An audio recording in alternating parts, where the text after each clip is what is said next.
So Samsung had an event yesterday talking about, of course, their Fold 4 and the Flip 4, which is basically the same with some minor changes. Either way, today we actually have a new contender as well when it comes to folding phones.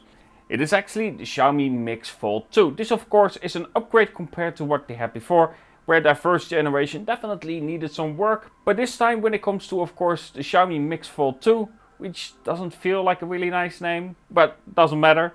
When it comes to the Xiaomi Mix Fold 2, there are some definite upgrades compared to the predecessor itself. For instance, both screens have 120 Hz. The main panel itself is LTPO 2.0, this means it has variable refresh rate, which is actually something that I do definitely like, and there is some upgrades compared to the camera system itself as well. Now with the main display, it's an 8.02 inch display, which is quite large compared to some other competitors out there when it comes to folding phones, but you know, if you do want a folding phone, maybe you like to have such a large display when it's unfolded. Now when it comes to, of course, the smaller outer side display, it's a 6.56 AMOLED display, an E5 AMOLED to be precise, and of course, as stated, that 120 Hz. For the CPU, you get that Snapdragon 8 Plus Gen 1, which again sounds like a math equation, but you know, from my experience so far with the OnePlus 10T, that Snapdragon is actually really solid and definitely doesn't throttle as much and doesn't heat up as much as, of course, as the Snapdragon 8 Gen 1, because that wasn't a very good chip at all. Now it comes with a 4500 mAh battery, and yes, you do actually get a charger inside, which is 67 watts. Again, really good to see that you actually get a charger inside the box. It's weird to even make that a point of a phone itself, but there you go. Now when it comes to the camera, no surprise, it is actually co-engineered with Leica here again. This is the second phone basically that has this, because we of course had the Xiaomi 12S series that included Leica as well. I tested that camera application out on my Xiaomi Mi 11 Ultra, and I can definitely tell you that those filters are actually quite nice. With that being said, I still think that the Vivo X80 Pro is of course better, I like it better, but the camera app itself that I placed on my Xiaomi Mi 11 Ultra shouldn't be on there, so I don't know how the experience is on the Xiaomi 12S Ultra for instance. When it comes to the camera setup itself, you have a 50 megapixel main sensor, which is the Sony IMX766, and then we have a 13 megapixel ultra wide and an 8 megapixel telephoto, which isn't very impressive, but you know, you do have a decent camera setup when it comes to the Xiaomi Mix Fold 2. Now one thing they definitely try to show it off as much as possible is the thinness of the phone itself after folding it in. With a folding phone, of course, they are quite thick if you fold them in. As Casey Neistat said, if you have it open, it's the thickness of one phone. If you close it, it's the thickness of two phones.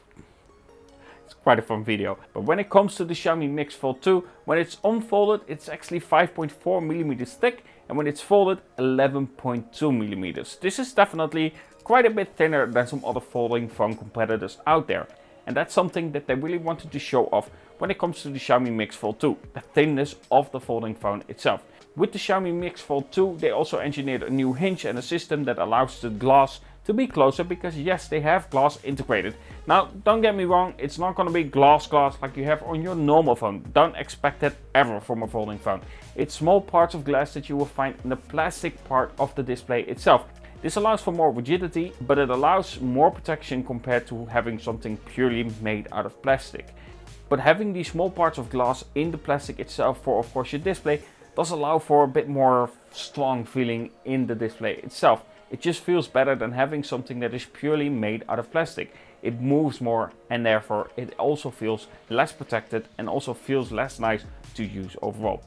And then of course we come to the price itself. Now it depends on which version you are getting, because well, that really depends. You can get either 12 GB of RAM or 16 GB of RAM, and you can get 256 GB of internal memory or 512 GB of internal memory. Now the starting price is £1,100, which is I think about $1,200-ish, and somewhat the same for Euro as well. And then when it comes out to the maxed version, it's about £1,450, which is about $1,600, I guess, somewhere around that price. The prices itself are still quite high, especially for, of course, the maxed out version. But with that being said, I think it's more manageable compared to, for instance, what Samsung is offering, with a price about 1,799 euros for a folding phone. But that all depends on what you want from it. Samsung does have some good integrations when it comes to their folding phones. For instance, the multitasking features that they showcased on the Fold 4 is actually quite good.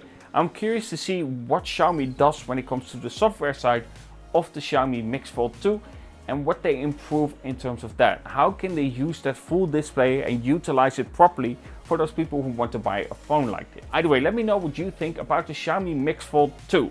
And what do you think about the pricing itself? And would you rather buy this or would you rather buy the Samsung Galaxy Fold 4 or the Flip 4? It really depends. And let me know what you think about the design itself as well. I think if you put it on the table, yes, it makes sense to have a camera layout like that, but I just don't think it looks elegant compared to the rest of the design itself. Either way, let me know what you think about it. And of course, if you haven't subscribed yet, don't forget to subscribe. We're really close to the 1000 subscriber mark, and that would be awesome actually. I know I already managed it with one channel, but this is basically my review channel, and the other one, you know, it's a bit easier to get to that number. Anyway, hope you enjoyed the video. And of course, don't forget to like, subscribe, and bell icon, and all that stuff. Have a good one, and talk to you guys in the next.